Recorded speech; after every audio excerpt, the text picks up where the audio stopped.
Halo semuanya, perkenalkan nama saya Claresta. Di sini saya mewakili kelompok 2 yang akan menjelaskan tentang kasus korupsi 109 ton emas dengan melekatkan merek palsu PT Antam pada emas ilegal. Di sini saya mewakili kelompok saya akan menjelaskan beberapa materi yang akan membahas tentang kasus tersebut.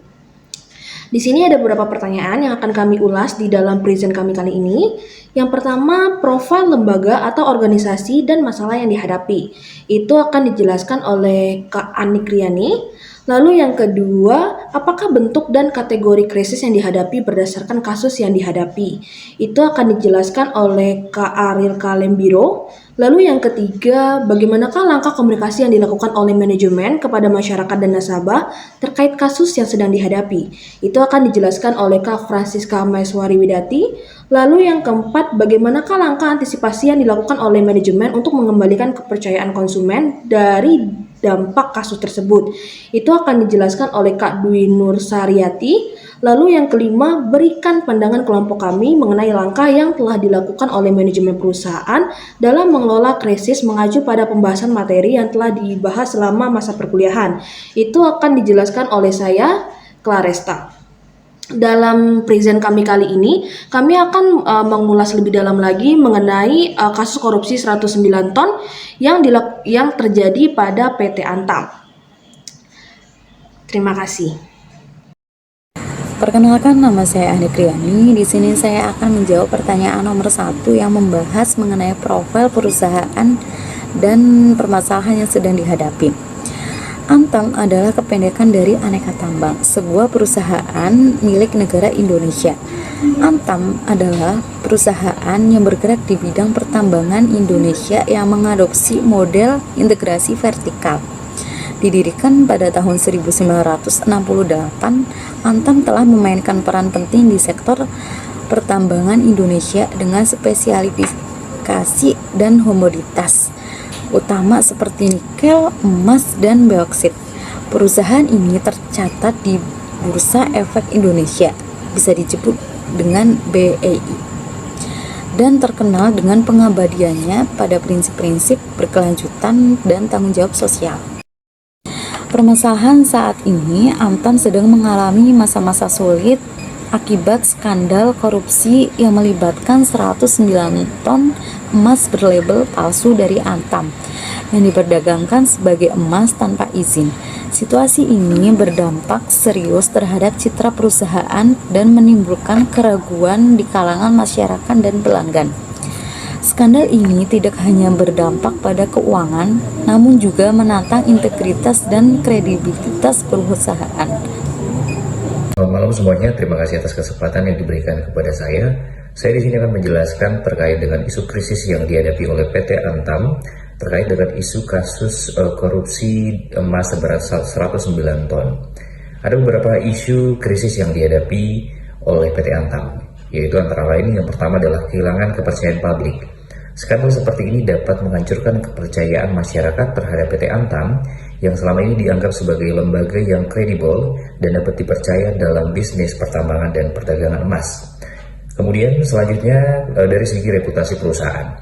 Reputasi PT Antam sebagai perusahaan yang patuh terhadap aturan dan etika bisa rusak parah. Hal ini bisa mengganggu hubungan dengan investor, mitra bisnis, dan pemerintah. Selain itu, PT Antam juga terancam mengalami kerugian finansial. PT Antam juga dapat mengalami baik akibat sanksi yang mungkin dikenakan oleh pemerintah atau gugatan hukum dari pihak yang merasa dirugikan. Jika terbukti melakukan pelanggaran hukum, PT Antam bisa menghadapi konsekuensi hukum yang serius, seperti denda besar, pencabutan lisensi, atau bahkan tuntutan pidana terhadap individu yang terlibat. Selanjutnya, isu krisis yang dihadapi oleh PT Antam yaitu dampak regulasi. Skandal ini bisa mendorong pemerintah untuk menguatkan regulasi di sektor pertambangan dan perdagangan emas yang mungkin mengakibatkan biaya tambahan dan kendala operasional bagi PT Antam. PT Antam harus menghadapi tantangan dalam manajemen krisis yang efektif, termasuk memberikan klarifikasi publik, melakukan investigasi internal, dan memperbaiki sistem kontrol untuk mencegah terulangnya kejadian serupa di masa depan.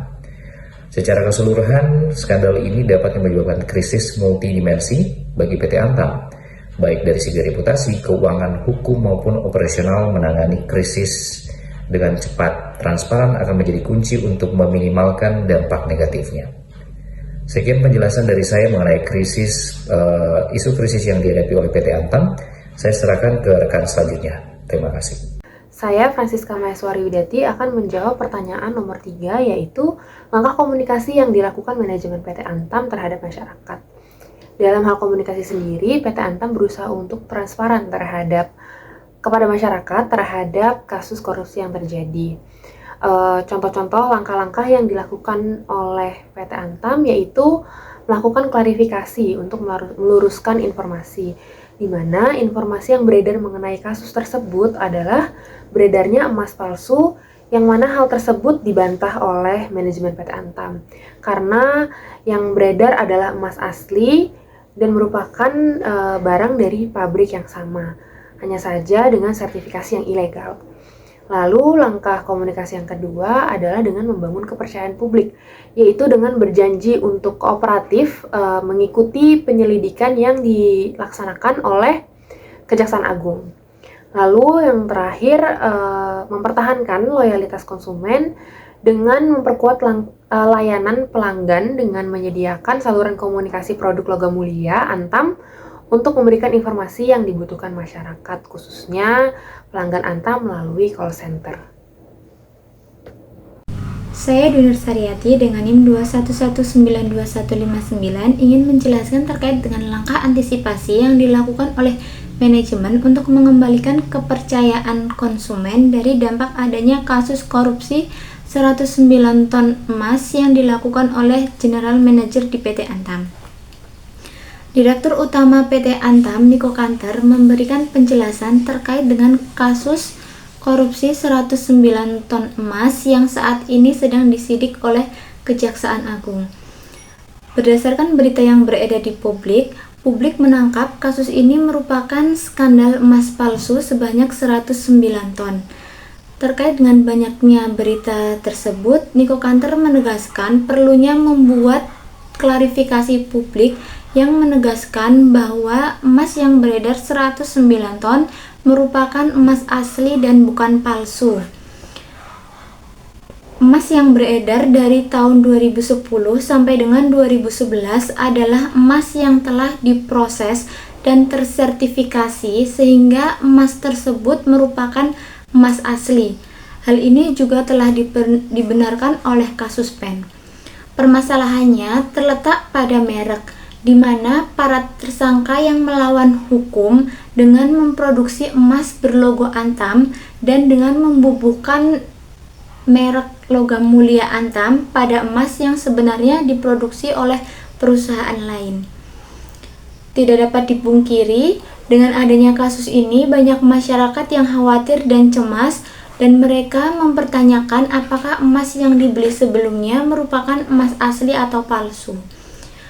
Untuk mengembalikan kepercayaan publik, pihak manajemen Antam juga menyediakan saluran komunikasi melalui WhatsApp dan call center untuk memberikan informasi kepada pelanggan terkait dengan keaslian emas yang telah dibeli.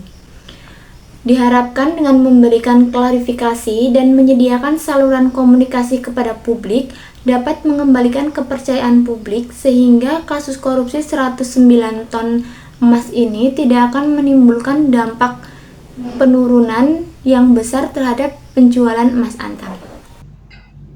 Lalu pertanyaan nomor 5 akan dijelaskan oleh saya, Claresta, yaitu bagaimana pandangan kelompok kami mengenai langkah manajemen PT Antam dalam mengelola krisis korupsi yang sedang terjadi. Menurut kami kelompok 2, manajemen PT Antam telah mengambil beberapa langkah positif dalam mengelola krisis korupsi yang melanda di perusahaan mereka. Berikut beberapa poin yang dapat kami sampaikan. Yang pertama, melakukan investigasi internal dan bekerja sama dengan aparat penegak hukum. Menurut kami, dengan mereka melakukan hal tersebut, hal ini menunjukkan komitmen manajemen untuk mengungkapkan kasus korupsi dan menindak tegas para pelakunya. Lalu yang kedua, membuat komitmen untuk meningkatkan tata kelola perusahaan. Hal ini penting untuk mencegah terjadinya kembali kasus korupsi di masa yang akan datang. Lalu yang ketiga, meningkatkan transparansi dan akuntabilitas perusahaan. Hal ini dapat membantu membangun kembali kepercayaan publik terhadap perusahaan. Menurut kami, dengan 3 langkah poin di atas yang dapat kami simpulkan, menurut kami langkah yang dilakukan oleh PT Antam sudah sangat maksimal, dan menurut kami PT Antam telah melakukan yang terbaik untuk mencegah krisis ini agar tidak semakin berkembang di lingkungan masyarakat. Lalu langkah yang perlu diperkuat lagi oleh PT Antam, yang pertama, komunikasi yang lebih terbuka dan transparan kepada publik. Manajemen perlu memberikan informasi yang jelas dan lengkap tentang perkembangan kasus korupsi dan langkah-langkah yang diambil untuk mengatasinya. Lalu yang kedua, membuat program pencegahan korupsi yang lebih komprehensif. Program ini harus mencakup edukasi dan pelatihan bagi karyawan tentang bahaya korupsi serta sistem pelaporan yang mudah diakses dan aman bagi pelapor. Lalu yang ketiga, memperkuat pengawasan internal dan eksternal terhadap perusahaan. Hal ini dapat membantu mendeteksi potensi korupsi sejak dini dan mencegahnya agar tidak terjadi. Lalu menurut kami di kelompok 2, manajemen PT Antam telah mengambil beberapa langkah positif untuk mengelola krisis korupsi. Namun, masih ada beberapa langkah yang perlu diperkuat untuk membangun kembali kepercayaan publik terhadap perusahaan. Penting bagi manajemen untuk terus bekerja sama dengan aparat penegak hukum, meningkatkan tata kelola perusahaan, dan meningkatkan transparansi dan akuntabilitas. Selain itu, manajemen juga perlu membuat program pencegahan korupsi yang lebih komprehensif dan memperkuat pengawasan internal dan eksternal terhadap perusahaan. Berikut dari kelompok 2 untuk penjabaran mengenai kasus korupsi di PT Antam. Kami berharap dengan paparan materi dari kami, para pendengar dapat mendapatkan informasi terbaru dan dapat mempelajari apa yang telah kami sampaikan dari kelompok 2. Sekian dari kami, kelompok 2, untuk pemaparannya. Kami ucapkan terima kasih.